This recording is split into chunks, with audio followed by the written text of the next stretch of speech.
In today's video, I'll show you how to send an email in Gmail step by step. First, open Gmail on your browser or app and log in with your Google account. Once you're in, click the Compose button on desktop or tap the pencil icon on mobile. Now in the To field, type the recipient's email address. If you want to copy someone else, use CC, and if you want to hide recipients, use BCC. Next, add a subject line that clearly describes your message.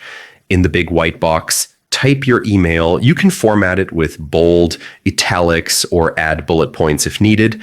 If you want to attach a file, just click the paperclip icon or use Google Drive for larger files. Once you're done, double check everything and hit the blue send button. Gmail will confirm with a message sent notification, and you'll even have a few seconds to undo if needed. And that's it.